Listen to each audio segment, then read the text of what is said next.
Ladies and gentlemen, Foreign Minister, Ambassadors, Commissioner and distinguished guests. On behalf of the International Polar Foundation and its many Arctic stakeholder partners, I would like to welcome you to the 11th Annual Arctic Future Symposium. Like many other gatherings, due to the ongoing COVID-19 crisis, the symposium is being held online for the very first time. Over the years, the Arctic Future Symposium has served as a public forum to help foster dialogue between Arctic stakeholders and the EU institutions. This event is an essential part of the International Polar Foundation's mandate as a Belgian public foundation to inform and educate the general public and policymakers about important issues facing the polar regions. While we certainly miss being able to hold a dialogue with Arctic stakeholders in person in Brussels, the online format of the symposium allows those interested in the Arctic from all over the world to participate in the panel discussions without having to travel, hence greatly reducing the carbon footprint of this event. Hundreds of participants from all over the world are taking part in the symposium. We welcome everyone to join us today, tomorrow and Wednesday for a few hours of discussions of Arctic issues starting each day at 2 p.m. Central European Time. Of course, this event is made possible thanks to the invaluable contributions we have received from our many partners, including the missions and permanent representations of Arctic states and Nordic regional offices in Brussels, as well as organizations such as the Wilson Center Polar Institute, Arctic Consensus, the European Climate Research Alliance, and the EU Polar Cluster Project, Blue Action. Over the course of the next 3 days, the Arctic Future Symposium will feature discussions about Arctic strategies, the EU's engagements in the Arctic, and the resilience in Arctic communities. We will hear from many highly distinguished speakers who have given their time to discuss topics of great importance to themselves and to the Arctic stakeholders. I encourage you to consult the Arctic Future Symposium website to learn more about the topical sessions we have organized over the next 3 days, and also learn more about the distinguished speakers who are contributing to this event. Ladies and gentlemen, I have now the distinguished honor of introducing the European Commissioner for Environment, Oceans and Fisheries, Mr. Virginijus Sinkevičius, who will deliver the opening keynote speech of the symposium. Thank you very much for your attention.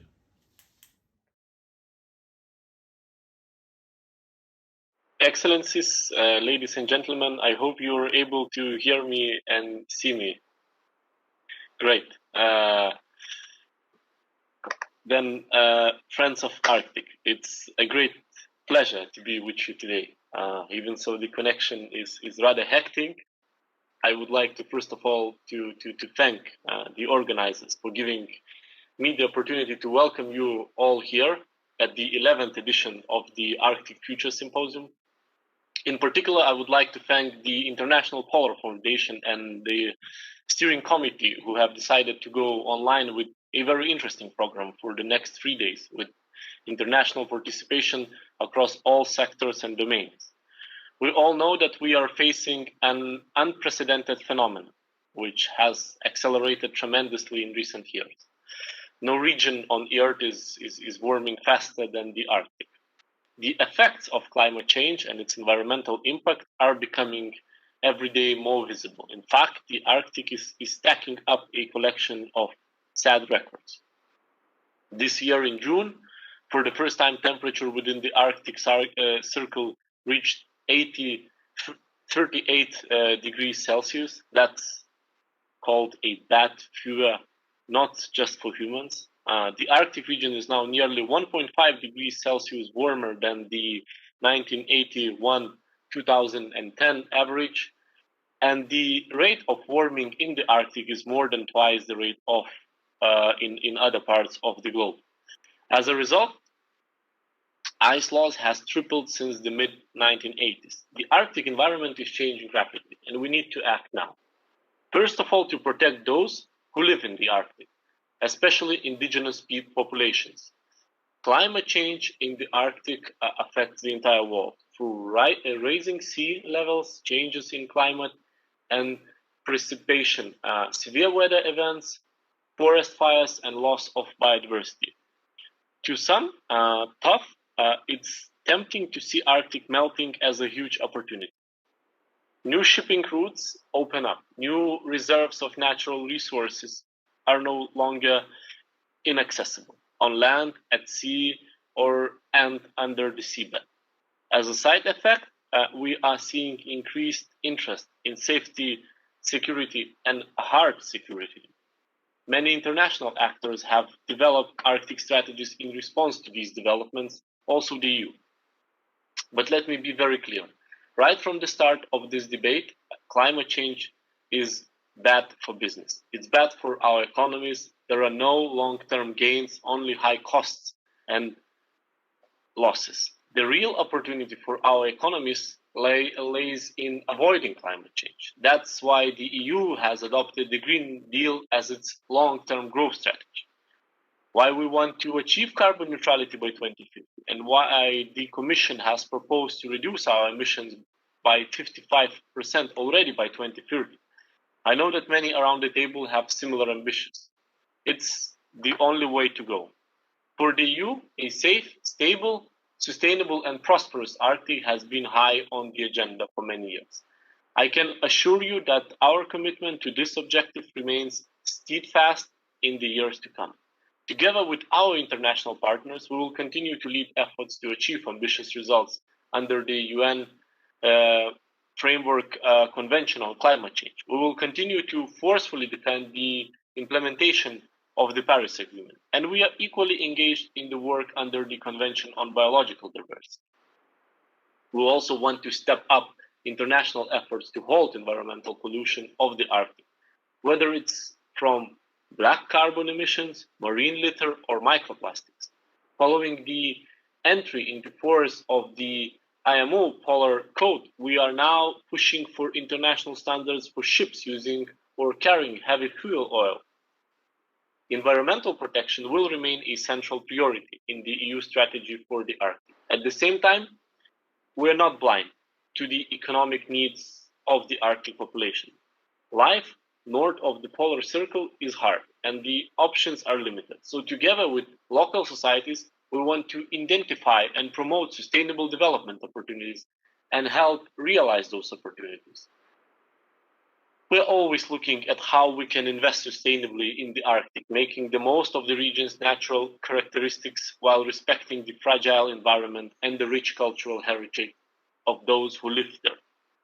To that end, we are continuously improving our scientific knowledge of all the changes happening in the Arctic region. Understanding these changes will help us find the most effective responses, and that's exactly we are doing with the Arctic cluster of Horizon 2020 projects, as well as future Horizon Europe plans for the Arctic. Under Horizon 2020, the EU has already funded Arctic projects worth more than 170 million euros, and this figure will exceed 200 million by the end of it.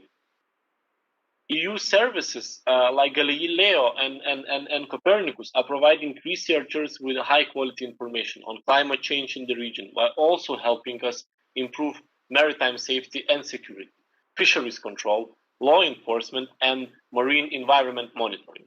Furthermore, we have been promoting international cooperation on research, for example, through EU PolarNet, which brings together Arctic research expertise and infrastructure. Ladies and gentlemen, you are aware that the Commission launched a public consultation in July, which closed mid of November. I will go into this later, but what I can tell you now is that we see enormous support to keep fighting against climate change. We see enormous support for investing in sustainable development of local communities. We also heard many voices calling for more international cooperation. Nevertheless, I would like to stress that even with the best strategy, the most ambitious policy, the EU alone cannot fix the Arctic. We can cooperate with Arctic states, regional governments, and local populations on science, research, innovation, but certainly cannot fix all the problems. The entire international community needs to be on board. Colleagues, whatever comes out of today's meeting, and regardless of all the good intentions around the table, there is one major prerequisite for success, and that's global governance. That's multilateral cooperation. The Arctic has to remain an example of international cooperation, where solutions are found through dialogue, cooperation, and respectful negotiation. I'm convinced that as we learn to take care of the Arctic, we also learn to take care of the world. So opportunities such as this symposium are not just very welcome, they are highly needed. And I look forward to continuing the discussion with all of you at the next panel. Thank you very much for your attention. Thank you very much, Commissioner. Let me just make sure that you can all hear me just fine. You can. Thank you. Thank you so much. I'm Mike Sfraga. I'm coming to you from Alaska, so the internet connection may be a little bit wobbly at times. But I want to thank you all for inviting me, giving me the compliment of chairing this next prestigious panel. And Commissioner, I think you have set the tone and the tenor perfectly for the discussion, not just for our panel, but I think for the days to come. And during this panel, we will explore some of the challenges you have laid out for us, and perhaps also opportunities within that nested layer of challenges you have outlined. And we're going to hear perspectives from distinguished speakers who will focus on topics that you noted: international cooperation, governance and oceans governance, the issue of security in the Arctic, national securities and hard security, but also perhaps civil security. And of course, the overlapping issue related to climate and economic development. So there's a lot to cover in a very, very short period of time. But I want to just mention on behalf of the symposium leadership that the goal here is to be interactive and I think inclusive.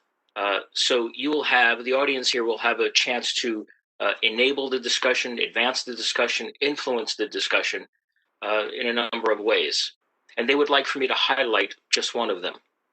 If you look on the lower right-hand corner of the screen in the WebEx application, you should see a Q&A function, a question and answer function.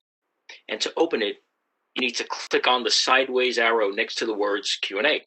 This should open a dialog box, which will allow you to type in a question and send it to the panel. Now, there's a lot going on here. So being 4 o'clock in the morning in Alaska, you may find me sipping coffee, trying to manage all of that, but bear with us as we try to negotiate all of that. And for those of you watching us on the IPF YouTube channel, if you have questions, you can send them to afs-qa@polarfoundation.org. And the team will forward those questions on to the moderators and to the speakers, not just for this panel, but for all panels. And we'll do our very best to answer your questions. And if you'd like to continue the conversation past the panel discussions, you can do so on the Slack space that has been set up by the symposium. And the link to join the Slack space was sent to you in the invitation you received by email, and we ask that you please participate in that. So, now on to our panel. A number of experts and leaders, global leaders, well known to most of you, but allow me to at least introduce them once again in the order in which they will speak. I will first turn over the virtual floor to the Commissioner, and then the Commissioner will be followed by Ina Eriksen Søreide, the Minister of Foreign Affairs for Norway, followed by Stéphane Dion, Canada's Special Envoy to the EU and Europe, and then Jim DeHart, the United States Coordinator for the Arctic. So I want to thank you all once again for including the Wilson Center in this discussion, allowing me to facilitate a very prestigious panel. And Mr. Commissioner, may I ask you once again to take the floor so that you may add and build upon the comments that you started us off all on this morning, this afternoon, or this evening, wherever you may be in the world. Commissioner. Thank you. Excellencies, ladies and gentlemen, in its Global Risk Report 2020, the World Economic Forum Network rates failure of climate change mitigation and adaptation as the #1 risk by impact for the planet. And in addition, biodiversity loss is considered the second most impactful and third most likely risk for the next decade. The World Economic Forum is not particularly known for its hardcore green credentials. It's a business platform. But global business is calling climate change and biodiversity loss the biggest risk for our planet. I think that should be a clear warning. And whatever is true for our planet is certainly true for the Arctic. So it is our collective responsibility to address these issues and to take urgent action. And that is why we are here today. Building on what I said in my welcome address, I want to share some insights in what the EU plans are for the Arctic over the next years. In fact, we are right in the middle of updating our Arctic policy. The current policy is only 4 years old, but things have changed and deteriorated drastically, so we felt a revision was due. Back in 2016, we identified 3 priorities for action.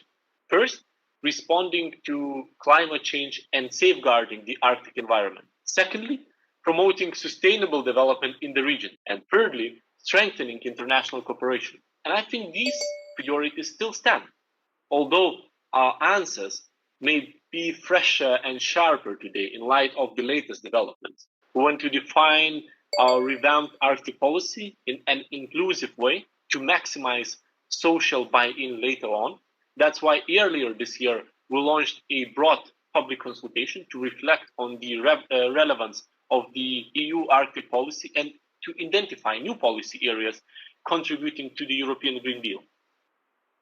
A wide range of Arctic stakeholders has taken part in that consultation, including governments, international organizations, NGOs, industry, research and academia, indigenous and local communities. While we are still analyzing the outcome, I can already share some initial feedback with you. First of all, the rate of participation exceeded our expectations, and we received very comprehensive and useful input to the questions we asked. Some 140 respondents participated in the public consultation, including respondents from 17 EU countries and 8 non-EU countries. Overall, we see broad support for our existing policies and our 3 priorities for the Arctic: climate, sustainable development, and international cooperation. Of course, there were also new ideas. Some respondents suggested focusing on specific areas such as greater connectivity. Other requests that the EU strengthens its research and technology for the Arctic and invests more in education and literacy. In addition, a stronger rule-based order for the Arctic was recommended, as well as linking the Arctic policy to that of the Antarctic.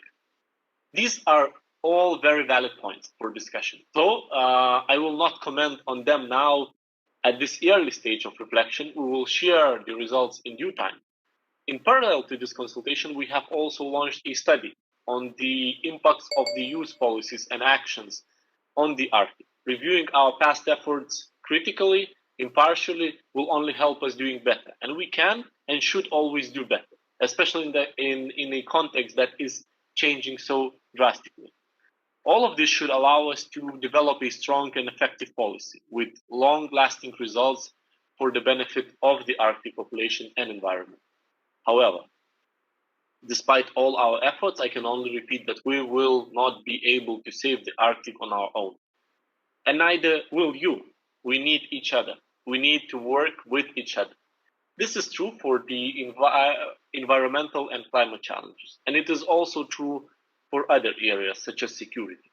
We cannot separate security issues from climate ones, because they are they are just linked. The EU is committed to continue cooperating in a constructive manner with the Arctic states and the wider international community. We know that it works, and that is the best way to achieve results. A case in point of what we can achieve if we work together is the international agreement to prevent unregulated high seas fisheries in the Central Arctic Ocean. This historic agreement will fill an important gap in the international ocean governance framework. For the first time, the international community is taking a precautionary approach to managing ocean resources, allowing the science to develop and inform our future decisions. This is an extremely positive sign. In times when multilateralism is challenged, it shows that we can take responsibility as an international community and tackle issues that concerns us all. Let's build on that success right now, today, because the window of opportunity is closing rapidly. Whatever we do within the next decade will define the future not just of the Arctic, but of our planet. And I think that there is momentum for ambitious cooperation among many people today around the table. You can certainly be assured of the EU support for this process. Thank you for your attention. Thank you, Commissioner. Once again, excellent comments and many themes I would like to explore when we come back around after the panel discussion. Let me then move on to Special Envoy Dion. I wonder if you would now share your comments and thoughts, and we will then loop back to the Minister. Mr. Envoy. Well, with pleasure, Mr. Sfraga. I will carry on now. So, as Prime Minister Trudeau's special envoy to the European Union in Europe, I'm pleased to participate in this panel, as I believe that there are much that we can do to further our cooperation in the Arctic. After listening to Commissioner Sinkevičius, we are reminded that the European Union is increasingly becoming an indispensable partner, including with regard to its deep engagement against climate change and support for Arctic science and research. And we'll hear the Norwegian government's new white paper on the Arctic from Minister Søreide. I think she will totally address it, and it will be very inspiring, I'm sure. And after, we'll hear Coordinator De Hart. Allow me to say that Canada is well aware that the next White House tenant will be a climate advocate. And with the Arctic close to heart, I cannot speak for himself, of course, but Canada may say that we anticipate with a lot of interest the ability to work with the new President of the United States bilaterally, but also within our institutions such as the Arctic Council. So Canada too has a new Arctic strategy, which underscores our desire to take our collaboration further.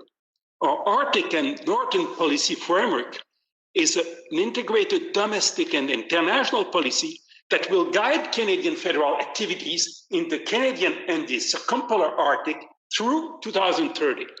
I will use the few minutes that I have to refer to this strategy and draw from this strategy your attention to some specific areas in which Canada is eager to collaborate. I think especially about science and research, sustainable economic development, and indigenous circumpolar exchanges. So first point, Arctic science cooperation. The first thing that I want to say, since we are with the EU today, is that Prime Minister Trudeau announced that Canada will support Canadian participation, an active participation from Canada in bilateral cooperation with the EU, and especially through the Horizon 2020 program.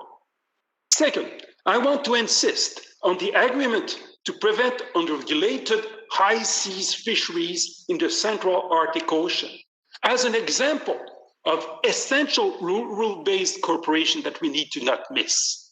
Under the agreement that we need to fully implement and respect, a joint program of scientific research and monitoring will be established with the aim of improving the understanding of the ecosystems and to determine whether fish stocks could be harvested in a sustainable way.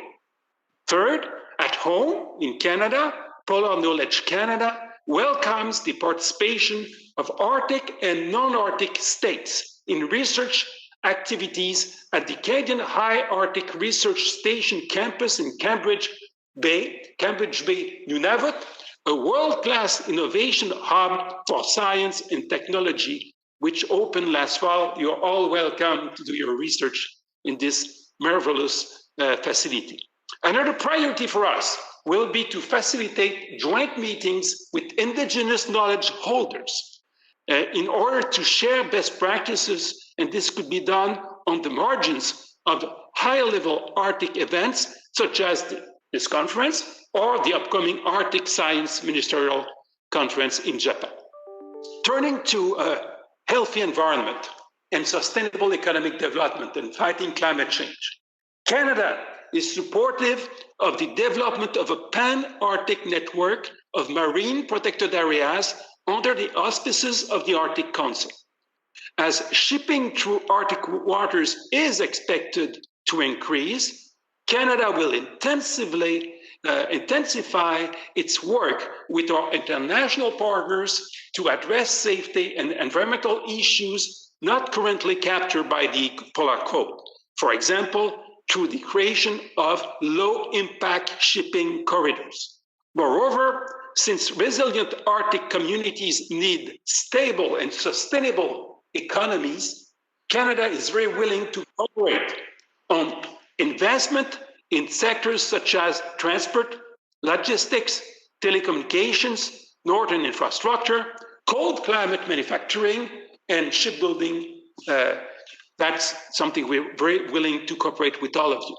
Canada is committed also to ensuring that the Arctic remains a region of peace and stability, which includes securing our borders, but also working with the rule-based international order. We will continue to participate in joint training with allies to enhance information sharing for better overall situational awareness and to work on the development of new technologies to improve Arctic surveillance and control, such as the replacement of the North Warning System. Finally, Canada intends to strengthen long-standing Arctic Indigenous cultural and family connections across international boundaries, which involves removing barriers to mobility over the Canada-Alaska border and Canada-Greenland border. We also encourage collaboration between Arctic Indigenous and non-Indigenous artists and creators across the circumpolar region. This includes enhanced efforts with international partners to preserve and promote Arctic and Northern Indigenous languages. As you see, my friends, Canada will push further international cooperation in order to respond to Arctic challenges and ensure a strong and resilient future. Thank you very much. Thank you, Mr. Dion. I very much appreciate that. And I see some themes already lining up between the first two speakers. Let's now experiment back with our foreign minister. Can you hear me? And can we now hear you? Well, most importantly, can you hear me? Wonderful. Yes. Great. Well, thank you, Mike, and thank you, Virginijus, also for organizing this in the International Polar Foundation. Good afternoon, good morning, everyone, depending on where you are, and thanks everyone for listening in. I really appreciate this opportunity to take part in the Arctic Future Symposium. I also would like to say hello to Stéphane and Jim. Good to see you and engage with you both. And Jim is, in my opinion, regarded as partly Norwegian, given the fact that he's served many years at the U.S. Embassy in Oslo. Canada and U.S. are close partners in our community of Arctic coastal states, and I really appreciate our great cooperation as always. Well, despite the greater international power rivalry, the Arctic is largely seen as a region where cooperation and stability remains the norm. And this is really also a part of adhering to international law that we attach great importance to. All Arctic states have the same goal of keeping the region this way.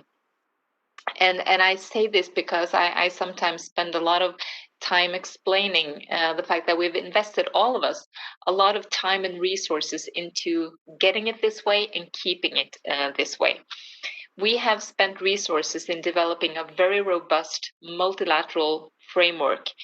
And the Arctic Council, I think, has been instrumental in setting the agenda, developing new knowledge in key areas such as climate change, which has been at the center point of our two previous interventions here.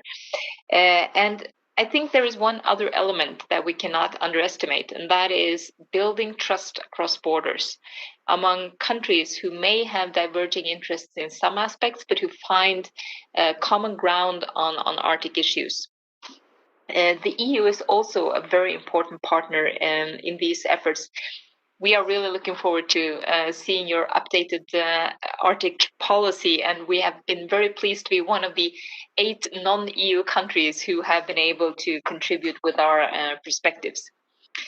Well, due to both climate change and geopolitical changes, we have seen an increased international interest and presence in the Arctic over the recent years. There is no doubt that the military buildup of Russia just across the border from Norway, of course, it constitutes a strategic challenge to NATO. And we have, over the past years, seen a more expansive, more forward-leaning, and I would say less predictable actor in our close neighborhood. It affects us, of course, and it has also forced us to make policy adjustments for the Arctic and also for our country as a whole. But at the same time, Russia and Norway are neighbors who also share common interests, and I would like to highlight in this respect our joint fisheries management and also our search and rescue work, just to name a few. There are plenty more. Our experience is that in such matters, Russia is not only a constructive, but also a pragmatic partner for us.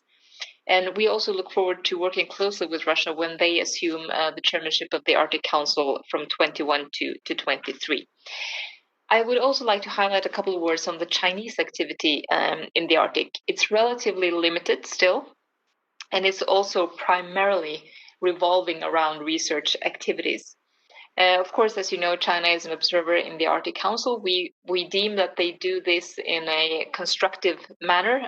That's at least our experience so far. Our impression is also that China respects international law and the governance in the Arctic, although we, of course, follow this issue very closely. We could also look at increased Sino-Russian cooperation that could potentially have implications for the stability in the north. But I think we have to underline also that their interest does not always overlap.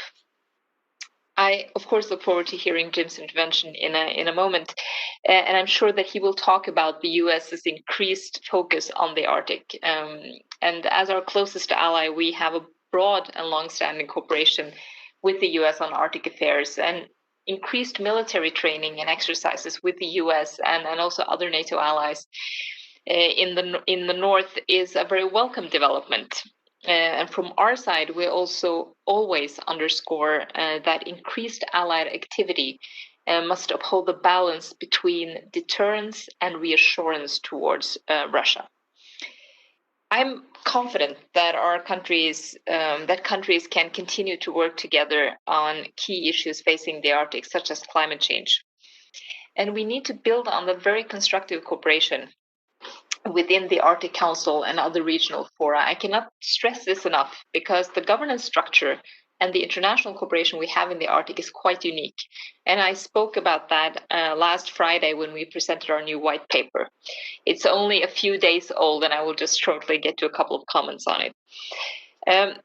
Climate change is dramatically impacting Arctic communities and is predominantly due to activities stemming from outside the region, but they are felt very strongly in the region. Of course, the Paris Agreement is the main legal vehicle we have to reducing greenhouse gas emissions. And we, of course, intend to do our part. We have just submitted our enhanced measures to the UN, and this is really an important part of our climate policies. We also fully and wholeheartedly support the European Commission's comprehensive vision for a European Green Deal. It has been received with a lot of praise and interest in Norway, and we will continue to contribute to the implementation. So climate change requires extensive international research cooperation, and Norway supports engagement in the Arctic from non-Arctic countries, provided they operate within the existing governance structures and in accordance with international law. The EU's Arctic research programs and cross-border regional programs, for instance, they provide important contributions to knowledge and cooperation in the region.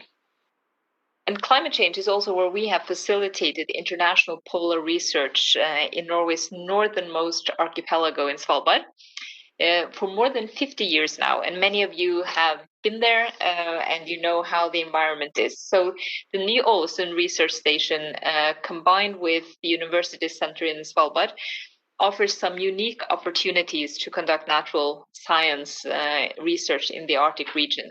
So that was the commercial, and I think that's an important part of our outreach.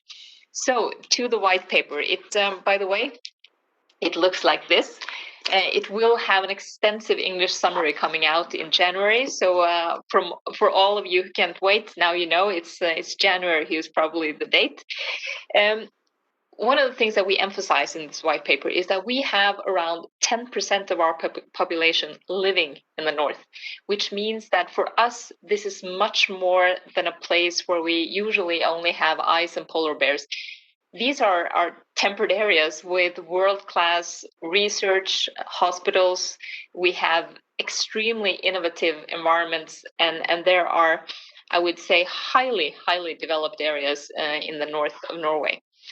So when we presented the white paper up in Alta in the north of Norway, we did so with addressing both the geopolitical trends and the global developments, because this white paper has three pillars. One, of course, being the security policy situation and the changes that also affect us very strongly in the Arctic. The second part is our cooperation with our neighboring countries. And the third part is the development in our northern parts of our country. We see very clearly that our interests in the Arctic are best served with having a very, I would say, strong and competent part of Norway in the north, characterized by sustainable growth and resilient communities. And for us, because we have such a large part of our population living there, we always need to strike the balance between sustainable development, but also to have growth and make use of resources in a sustainable way. And we've managed to do so for decades, much of it in a very close collaboration with Russia, especially on the fisheries side. And let me just lastly give you the example that I very often like to use to pick up on the Russia cooperation. We have jointly been managing the Arctic cod stock. It was almost extinct in the middle of the 1980s. Now it is the world's biggest and most healthy, and it generates enormous income on both sides of the border, Russia and Norway. And it comes only because we've managed to have a very, I would say, science-based, fact-oriented, sustainable management of the resources that we both depend so highly on. So in closing, I would like to say that we would continue our very active Arctic diplomacy for multilateral institutions and rules-based cooperation in the region. And we strongly believe that knowledge and sound scientific evidence will underpin everything we do. So thank you very much, and I look forward to the discussion. And thank you again, Mike, for being flexible with just pushing me on the other side of Stéphane. I think it was a good move. Thank you, Minister, for all of that. If nothing else, we've all learned to be very flexible. It's also a big neighborhood, but a very small community. So we're all friends, able to help each other. Wonderful comments. Again, themes stringing across. I see that Jim DeHart has joined us, our U.S. coordinator for the Arctic. Jim, thank you for making it on. Let me just, I know you've had trouble logging in. Let me just catch you up on where we are. We have several themes that have already emerged: cooperation, scientific research, the reestablishment or embracing a more enhanced multilateral governance structures in the Arctic, looking for enhancing cooperation in the Arctic, whether that's from the EU or from Arctic countries. And now and of course, the overlapping issue has been, how do we deal with climate as we try to develop our North responsibly and respectfully? So with all of that, I've tried to condense for you where we have been. I will now turn the virtual floor over to you. All right, Mike, thanks very much. And thanks for the invitation to be here. I really appreciate it. Great to be among good colleagues, distinguished panelists, and Minister Søreide. Thanks very much. Being called a part Norwegian is about the best thing I can think of. So I appreciate that. You know, it used to be traditional, I think, to start these presentations with some sort of a joke. But when we're all on screen, jokes just evaporate into cyberspace. So I will just jump right in. And let me start with a guess about those of you who are tuning in and joining this discussion today, which is that each of you is probably looking at the region through your own preferred lens. And so if you're a security analyst, you may be hoping to hear about what Russia and China are up to, how NATO is responding to that, how many icebreakers various countries have to deploy to the region, or maybe even the role of the Arctic in nuclear strategic deterrence.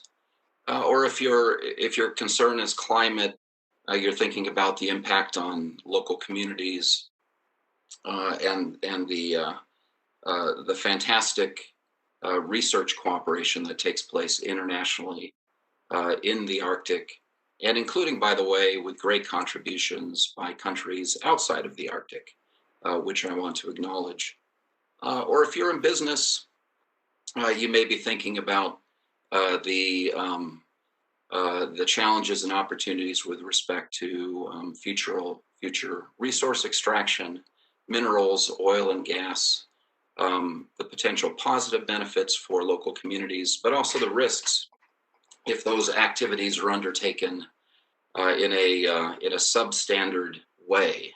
So I think each of us brings our own lens to the region. That's natural. But the truth is, the Arctic is all of these things.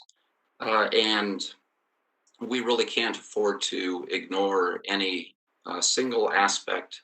And we need a balanced approach that takes into account all of these perspectives. But before I go on too much further, I should probably mention that we had an election in the United States recently. You may have noticed, but we've entered into a period of transition to a new administration. So I'm not quite in a position to make authoritative statements about where the United States is headed next year. The incoming team will need to put their own eyes on the region and set out their own course. But here's what I can say. Certain challenges that we see today in the Arctic are not going to go away. And so Russia's military buildup, their aggressive exercises, and what we see as other irresponsible activities in the security realm, I predict will be a continuing challenge. Also, China's apparent increased interest in the Arctic, its interest in key infrastructure, and its interest in resource development. And we've seen how China has gone about this in the rest of the world. And so this also gives us concern. And these are not concerns of any particular single administration. these are concerns for the United States. So these are constants. Now, climate change is also a significant challenge. And you'll forgive me, I hope, for not saying too much today about that, but let's wait a couple of months. But I think when you combine the challenge of climate, you look at the dramatic environmental changes in the region, and you put that together with the geopolitical challenges that we see, it is a very easy case to make to an incoming administration that the United States needs to sustain its involvement in the Arctic region, and in fact elevate it.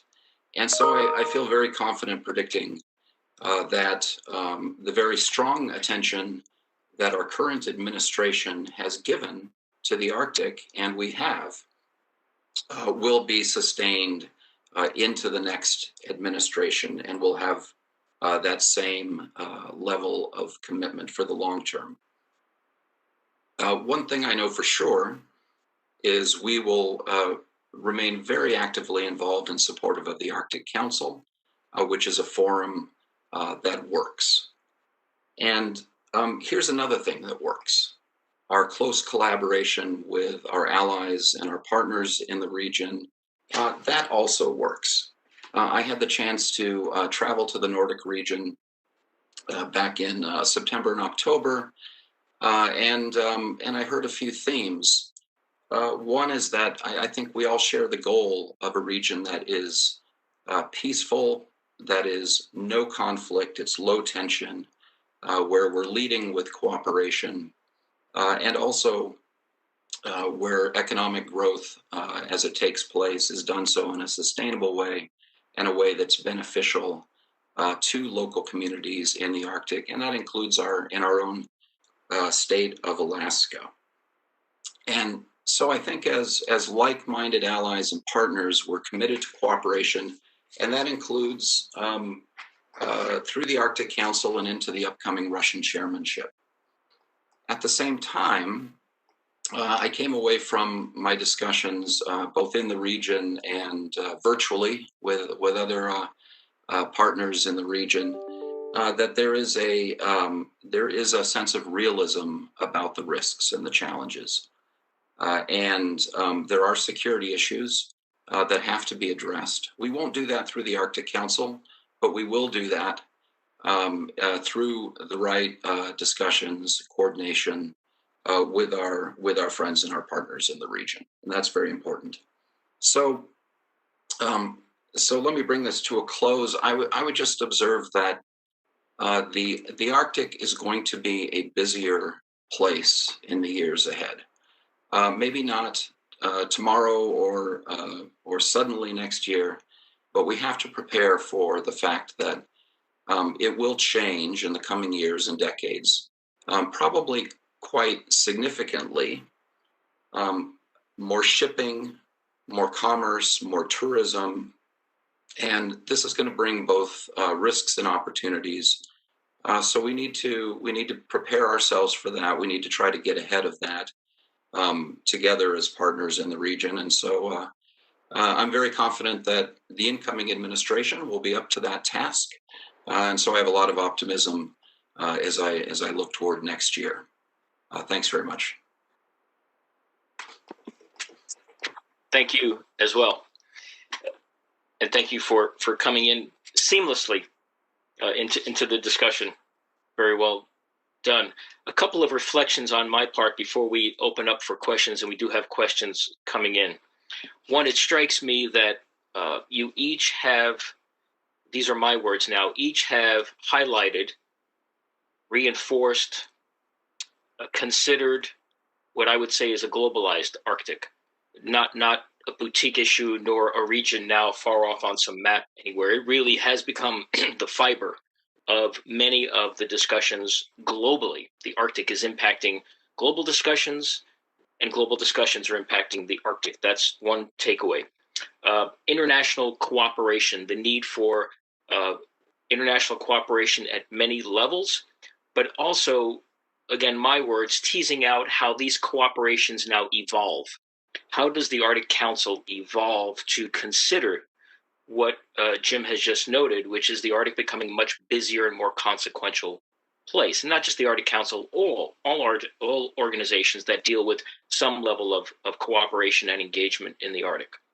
Climate change as a driver, as a forcing mechanism, but coming up with a balance between developing the North for the North, recognizing that people live in the North, and in some places rely on not just the landscape for subsistence activities that are so much a part of the culture and everyday fiber of those communities, but also for viable economic development.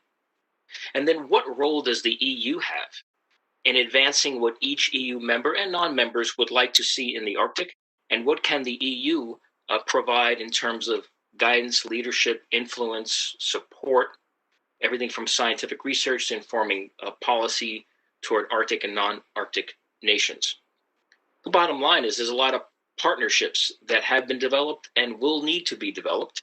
And so those are just a few of my takeaways, that although we have a lot of challenges, and Foreign Minister, you laid out many of them, as have others, there are many challenges with countries like the Russian Federation. However, we also have really wonderful engagement with the Russian Federation on multiple levels. So with the 15 or 20 minutes we have left here, I wish we had a day just of this panel to tease these issues out. Let me go back to the Commissioner, who started us off not just only with his keynote, but also with a very particular narrative at the beginning of this panel. Commissioner, you mentioned the importance of finding the right balance, my words, between environmental protection and sustainable development. As an Alaskan, I'm really interested in that balance, and I'm sure other countries, northern countries, are as well. Can you tell us more about how the EU sees this important challenge, how you will navigate policy so that we can have a viable economic development in the North while also balancing the very real issues of climate change and environmental protection? Sorry for the very long question. All good. Thank you very much, and thank you all the speakers for their great interventions. I will begin by saying that changes linked to climate change are increasingly opening up the Arctic to economic development and investment. This, in turn, is putting pressure on natural resources and affecting the lives of people who live in the Arctic. Not least, of course, the Arctic indigenous peoples who have lived there for generations. So sustainable development means prioritizing long-term societal welfare over short-term economic gains. It also means listening to local and indigenous knowledge and protecting the natural environment for future generations. One of the cornerstones of our Arctic policy is to step up our engagement with Arctic stakeholders and indigenous peoples. And this is because we recognize that we will not achieve our objective of putting sustainability at the heart of our investment in the Arctic unless we talk to, and above all, listen to the people who live there. As the challenges we face become more complex, communication and cooperation become even more important. And for this reason, we are organizing a dedicated annual dialogue with Arctic indigenous peoples. Though not this year, unfortunately. This has been running for several years and has been a major element in designing our new Arctic policy. It will remain an essential part of our future engagement. We also set up an Arctic stakeholder forum 3 years ago, bringing together all interested parties, including indigenous peoples, representatives, to identify investment priorities in the European Arctic. Some examples of subjects: improving broadband coverage and fostering e-services, for example, in healthcare, also education, developing transport connections that are sustainable and in respect to the pristine Arctic environment, encouraging sustainable local economic activities and business opportunities, investing in education, skills, and safeguarding the culture and languages of the Arctic indigenous peoples, And of course, finally, supporting environmental protection and research into climate change. Events like this are also important that they help raising awareness and visibility of the issues facing indigenous communities. This year's editions of both events were postponed till next year due to the global pandemic, but I look very much forward to continuing this important discussion with you then. Thank you, and we'll look forward to those continued discussions. I think the EU plays a vital role in shaping the future of the Arctic and informing the Arctic. Let me now move to Envoy. Dion, you mentioned several times in your your notes the emphasis on scientific cooperation and research, among other things. And I'm just struck by the fact that the Central Arctic Ocean Fisheries Agreement has come up a number of times, which is, to me, a good thing. But I'm wondering how you see the international cooperation around that. In other words, how do we advance from an agreement to putting into action the research components that are needed to actually inform the agreement, which is going to be a monumental effort here among those who have signed onto it. And perhaps that's linked to the Arctic Science Ministerials coming up and growing on that. But it would be nice to hear your thoughts on how Canada or the EU or other countries could help to facilitate the progression of that agreement from an agreement to action. Thank you for the question, Mike. It's a very large question, and I don't want to take too much time. I want to hear the other panelists as soon as possible. What I have done, because I anticipated that we all agree on the orientations of what we need to do. I'm not surprised that Norway, the United States, the EU, Canada, we come and we agree on the direction we need to take. I think what Jim, the artist, said, that the Arctic will be more busy than ever, put us in the obligation to be very concrete now and to try to identify what we can do, as you said, to implement our agreements and to make it very concrete. So what I have asked to our Arctic team in Canada, I told them, if I have 1 minute to list 5 priorities for the coming weeks and months that we need to do with the EU, Norway, the US, and the other Arctic partners. So this is the list that I have. It's very short. It will not take time for me to read it. First, to fully implement the Arctic Science Cooperation Agreement, because our scientists don't need to have any borders stopping them to cooperate each other. So this one should be fully implemented. Second, the Ocean Partnership Declaration should not be only a declaration. It is the commitment we have to make sure that fishing will be developed on a science-based way and with sustainability. And this one is certainly a focus we need to develop in the coming weeks and months. Third, establish early career researcher bilateral exchange programs. Canada wants to do that. We want to be sure that young scientists will come and will have all the ability to fulfill their full potential. And we need to have a program for that that is not existing enough. Fourth, the EU Polar Net is a tool that we want, Commissioner, we want Canada to fully use with you in order to develop more cooperation. Fourth, maybe it's fifth now, the work through the EU Polar Net with the European Station in the Arctic. Canada would like to develop a very close partnership through the Polar Net. Maybe why not, Minister, with the Norwegian Polar Institute? That would be fantastic. So that's the 5 points I have identified as priorities, very concrete ones, in order to prepare ourselves to enhance our cooperation. Thank you very much. I've written each one of those 5 concrete measures down, and I look forward to hearing how they progress. Foreign Minister, Norway has placed a great degree of importance on the blue ocean economy, this balance between development and economic development and climate. And it seems to me that the Central Arctic Ocean's Fisheries Agreement is one component of that. The scientific agreement is another component of that. Perhaps maybe you can just comment on, again, the same issue, this issue of research and science bringing us together not just as a policy tool, but action, providing action on how we manage our shared Arctic. So with the hope that this works now, it does.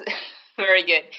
Well, I think it's very interesting to hear the previous interventions as well, and I think that we have to look at what is happening in the Arctic and what is making it so interesting from a research perspective. I mean, climate change is happening twice as fast there as anywhere else, and on the get-go, that's a very, I would say, dramatic and also very serious development. On the other hand, it also opens up enormous possibilities for research cooperation. That is what we are seeing in the High North, developing day by day, with actors who are, I would say, natural Arctic states, but also those who place an interest coming from the outside. We have, for instance, had Indian researchers in Svalbard for years and years, and they have been able to, together with researchers from other countries, been able to provide insights that have been extremely valuable. I mean, the Arctic is more or less a big laboratory.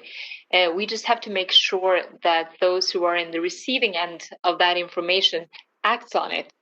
There is a reason, for instance, that we have in Svalbard, which is our most vulnerable environment, we have our own environmental legislation that everyone has to abide by, because the impact of things happening in Svalbard is so much greater than if they happen in Oslo or elsewhere. Those are the kind of things that has been guided and informed by the research that has been done. I mentioned earlier the joint management of fisheries stocks is one other example. It would never, ever have been possible without the joint collaboration between research communities on the Russian side and Norwegian side, that on an annual basis propose quotas. They propose how to proceed on what we can do this year with the fisheries and so forth. And the fact that politicians always abide by the advice that they give, the fact that they've been doing this for years and years and years, it gives them an enormous advantage in trying to inform and to also give us the best possible advice.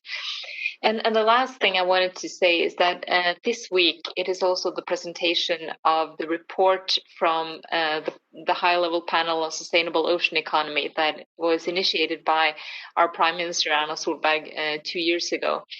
We're very much looking forward to it, because we do sense that there is a growing momentum and interest among other countries, aside from the 14 countries and represented with their heads of state and government who have been on the panel, to actually take some ocean action, making sure that the sustainable nature of the ocean is taken care of, to actually find the right balance between protection and production. It is difficult. But with the experience that we and other countries have for decades of doing this in a collaborative and also a very, I would say, research-based manner, is actually something that we would like to have other countries also take part in. We have everything from aid programs that deals with fisheries and sustainable fisheries management, to the more normative discussions that we're having on a global scale on how to deal with everything from illegal and unregulated fisheries that we're pushing in the WTO right now to finalize an agreement, which is extremely important. So the whole spectrum, I think, is important to remember in that regard. Thank you. Thank you very much. It's just striking, wonderful, and I'm so furiously taking notes. It's interesting to hear all of these comments from all of you. I have called this the quickening of the Arctic, not just in climate related, but the narrative, the effort, the global effort around the Arctic being driven by the opening of a new ocean, and how do we manage this? And there has been an infrastructure there. There have been partnerships and organizations that have been watching and influencing all of these discussions, but they're having to grow in real time before our very eyes. And so it's like running a magic show in real time here, trying to manage all of this. So it's really wonderful to get the insight from all of you. And Jim, speaking to that, as the U.S. Arctic coordinator, and new to this role, what are your thoughts about focus areas for the Arctic Council coming up? Here's an organization that for over 2 decades has been in place, has been managing well, lots of work done on the Arctic, on the environment and other areas. But now, in your new role, what are your insights on how the Arctic Council should perhaps evolve going forward? Right, Mike, thank you. I guess I would start by saying we need to put local communities at the center, whether we're talking about security or science or investment, resource extraction, commercial development. The local communities are at the center, and they need to be central to the dialogue that we have. And this is one of the strengths, I think, of the Arctic Council, where we have the permanent participants at the table alongside the governments in the region. So very important. I think, we also have to give thought at this time to the fact that remote communities, native communities around the region, that already isolated by geography, isolated by lack of infrastructure and services, now are further isolated by COVID. So I think we have to do all we can to break through that. During my travels to the Nordic region, I met with a senior medical professional, and it was great to hear how he was in contact with counterparts around the region, including in remote parts of Alaska and the Canadian Arctic, sharing experiences and getting a lot of benefit from those interactions that helped him deal with the COVID challenges that he was facing. And those contacts grew directly out of the One Health program of the Arctic Council. And so it's gratifying to hear those concrete outcomes. And I'm sure there's 1,000 stories that could be told about that. I would like to see, I think, building on some of the work that's already been done to ensure high standards across the region for foreign direct investment. The World Economic Forum did some work on this some years back. So I think there's a starting point that was introduced to the Arctic Economic Council. I really think that that's a growth area in the years ahead. Our administration, of course, like others, will need to find that right balance between conservation, environmental protection, and commercial activity. But to me, that seems very important. We have an Arctic Council ministerial coming up in the spring. Very important that we speak with one voice as a council on all these issues in the form of an agreed declaration.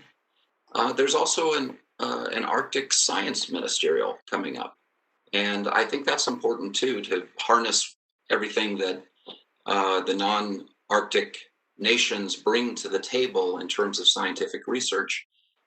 So I would hope to see that event be a significant one with the right level of participation. I think that would be great. And, I think for us, 2021 is going to be a big year for science.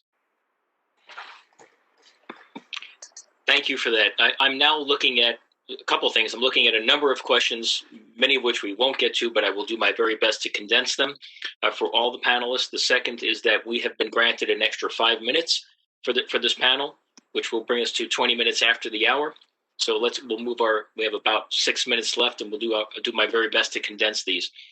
Related to that, there was a question about U.S. participation in the upcoming Arctic Science Ministerial. And it sounds like the U.S. will be fully engaged. That is a question, not a statement.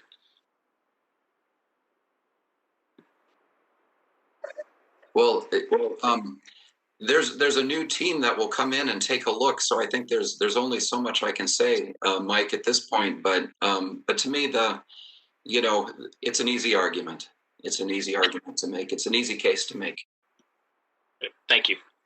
I'm now condensing a lot of questions into one, hopefully, question for a whole panel, and that is regarding nature and biodiversity concerns in the Arctic. How do you all view that in terms of the juxtaposition of growing GDP in the Arctic while balancing, the environment and the need for biodiversity? And I think we can take that however you would like to, but I really have just condensed the whole lot into one question, and it's open to anyone who would like to take a run at that. Maybe I would say that that's a very good question, because even though we didn't have climate change as a challenge, the biodiversity challenge is huge, especially in a fragile environment like the Arctic. So when we speak about overfishing, it's not climate change that is overfishing. Climate change will make the biosystem even more fragile, but it's us. And so what I suggested in my intervention, Mike, to be sure that we start from our beautiful declaration and we implement it to make sure that the way we'll develop fishing will be based on science. That is fundamental. Even though there were no climate change to make everything worse. Thank you very much. Other comments or interventions on that particular? Please, Foreign Minister. Well, just a quick comment from my side before I have to run to Parliament. I think that it's a very valid question, and as I said, we're trying to balance these two interests in a good way. And I think what we can do is to build on our extensive and I would say decades long experience in doing that in very close collaboration with the experiences made by indigenous peoples, because they know nature and they know how to deal with nature. And without the very, very valuable inputs and I would say practical experience from indigenous peoples, it would be very different in many aspects. And I think that the second thing is that when we have been dealing with this in close collaboration with other countries, it has always been very fruitful. And I think this is one of the areas where this international cooperation has really, really come to the forefront. And thirdly, I think that the experiences that we have done in the Arctic are quite interesting also for other regions, not because the climate or environment is the same, but because we've been able to find ways of working together that can serve as an example also elsewhere. And as I started with in my introduction, the climate change that we see in the Arctic right now does not come from the Arctic, meaning we have been able to find that balance between conservation and production by taking on the issue of really preserving biodiversity, even though it is difficult at times, not necessarily because of economic activity, but because of other issues that are quite prevalent in the Arctic. And I think that continuing to do that is maybe the way forward, and to see how the international cooperation has just grown in the years it's been interesting to see, and I think it can serve as a good example. And I'm sorry that I have to excuse myself, but Parliament is, as most of you would know, the most important thing you could have to go to. So thank you for having me. Foreign Minister, thank you very much. We certainly understand, and we thank you for your time today. We have about a minute or so left, so let me open up to the floor. Any follow-ups on that particular issue as I look to wrap up this session? I can add 2 words on biodiversity. Please. So probably here most important to mention that EU been always actively advocating for the protection of Arctic's rich biodiversity, including, of course, establishing marine protected areas as an important element in the effort to preserve Arctic biodiversity. And EU tackles the plastic and microplastics marine pollution through the implementation of marine environment, waste management, and port reception facilities legislation. And I think still, despite those efforts, we truly need to do way more in order to reach that balance and sustainability, prosperity in Arctic, as we see that those numerous opportunities which are opening up they encourage us to act even more and, of course, cooperate on those efforts so that the effect would be sizable. Thank you very much. Mike, could I jump in? Please. And maybe if I could just use your question as a chance to, as an advertisement for the great work of our scientists, because I think, you know, obviously over the last few years, we have not been in the same place as our close partners on the broader issue of climate. But at the same time, I think it's important to recognize we have not missed a beat on scientific research and our investment in that area. So National Science Foundation, NOAA, NASA, many others who have been deeply involved in the region in cooperation with many partners around the world and conducting work that has been transparent and that benefits international understanding of the changes that are taking place in the region and enhancing our ability, I think, to address those changes and to support local communities. So, if you would allow me that, well, it's too late. I've said it, but I'm proud of the work that my colleagues in the science agencies do. So, thank you. And thank you. I think that was a very important intervention there. So I want to thank all of the panelists for a wonderful discussion. I do wish we had several more hours, but this just means that this just points out the value of this symposium, the work of the International Polar Foundation.